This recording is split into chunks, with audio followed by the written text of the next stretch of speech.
Hoje a gente vai mergulhar num salmo incrível, o Salmo 62. Ele foi escrito por Davi no momento de muita, mas muita pressão mesmo, possivelmente quando o próprio filho, Absalão, se rebelou contra ele. É um salmo que fala direto ao nosso coração, especialmente quando a vida parece que vai nos esmagar. Vamos juntos descobrir o único lugar onde a gente encontra segurança de verdade. Olha só que imagem forte para começar, né? Davi se sente exatamente assim, como um muro que já está torto, prestes a cair e os inimigos continuam forçando para derrubar. É uma sensação de vulnerabilidade total. Quem nunca se sentiu assim, no limite, com a impressão de que qualquer coisinha a mais vai fazer tudo vir abaixo? Então, para a gente entender onde está a segurança de verdade, o Salmo faz um caminho bem interessante. Primeiro, ele desconstrói. Ele mostra para a gente aqueles lugares que a gente costuma correr para se abrigar e revela por que, no fim das contas, eles sempre nos deixam na mão. E essa análise do Davi foca em duas áreas principais. Dois falsos refúgios que são uma tentação constante para todos nós. Colocar nossa confiança definitiva nas pessoas ou nas riquezas. Primeiro, vamos falar sobre confiar em pessoas. O Salmo é bem direto aqui. Ele descreve gente que abençoa com a boca, mas por dentro, no coração, amaldiçoa. Sabe, a aprovação dos outros, a lealdade, tudo isso pode ser muito instável. Por melhores que as pessoas sejam, elas são um alicerce falho para a nossa segurança. E essa imagem que o Salmo usa aqui uau, é poderosa demais. Não importa o status da pessoa, seja ela poderosa ou humilde.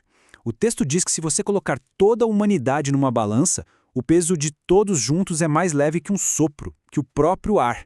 Em outras palavras, como fonte de segurança máxima, as pessoas simplesmente não têm peso.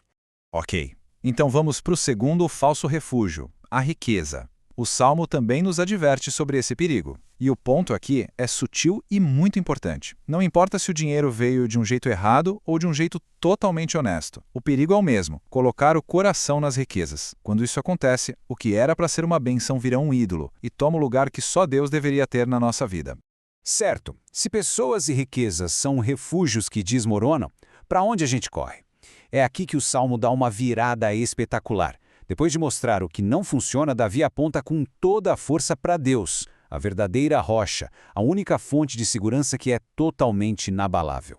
E para não deixar nenhuma dúvida sobre isso, tem um detalhe no texto original que é incrível. A palavra hebraica ak, que significa somente ou apenas, aparece 6 vezes nesse salmo. 6 vezes. É como se Davi estivesse martelando essa verdade na nossa mente. A nossa esperança, o nosso descanso, a nossa salvação vem somente de Deus.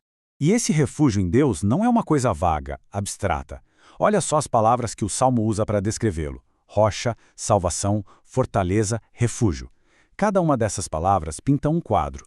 Rocha fala de algo sólido, que não se move. Fortaleza é aquele lugar alto, seguro, impenetrável. É uma segurança completa que cobre todos os ângulos. E o mais legal é que a gente consegue ver a própria confiança de Davi crescendo ao longo do Salmo. No começo ele diz: não serei muito abalado. Mas conforme ele vai meditando em quem Deus é, essa confiança se fortalece e se torna absoluta. E aí ele declara: não serei jamais abalado. A certeza dele aumenta à medida que ele foca na pessoa certa. Mas afinal, por que Deus é um refúgio tão confiável? O que faz dele esse lugar seguro? O final do Salmo responde a essa pergunta com duas verdades fundamentais que são o alicerce de toda essa confiança. Primeiro, o poder pertence a Deus. E tem essa expressão no original que é fantástica. Uma vez Deus falou, 2 vezes eu ouvi isto. É um jeito poético de dizer, olha, essa verdade está mais do que confirmada. Eu entendi, está gravado na minha alma. Todo o poder, no fim das contas, está nas mãos dele. Mas um Deus todo-poderoso sozinho poderia ser assustador, certo? Só que esse poder vem de mãos dadas com a sua benignidade. A palavra hebraica aqui é chesed, que fala de um amor fiel, leal, que não desiste, que vem da aliança que ele fez. Então pense nisso. O ser mais poderoso do universo é também o mais fiel e amoroso. Esse sim é um lugar seguro para se abrigar. E para nós, hoje, que seguimos a fé cristã, todo esse tema do refúgio, da rocha, se torna ainda mais claro e completo, porque tudo isso aponta para uma pessoa, Jesus Cristo. Mas como exatamente a gente faz essa conexão? Como essa esperança que Davi expressou há tanto tempo se cumpre de forma perfeita na pessoa e na obra de Jesus? Bem, a ligação é muito clara. Primeiro, a perseguição que Davi sofreu foi um tipo de prenúncio do que Cristo passaria. Segundo, o próprio Novo Testamento chama Jesus de a rocha. E terceiro, e o ponto culminante, é a ressurreição. Ela é a prova definitiva de que o poder e o amor fiel de Deus triunfam sobre tudo, inclusive sobre a própria morte. O que tudo isso quer dizer na prática? Que aquela promessa de refúgio do Salmo 62 está totalmente disponível para nós, por meio de Jesus. Não há outro caminho para chegar nesse Deus que é o nosso único abrigo. O caminho é Cristo. E tudo isso nos leva a uma pergunta final, uma reflexão bem pessoal, olhando com honestidade para a nossa vida. Onde o nosso coração tem buscado abrigo de verdade? Em quais muros inclinados a gente tem se apoiado? A resposta a essa pergunta pode de verdade mudar tudo.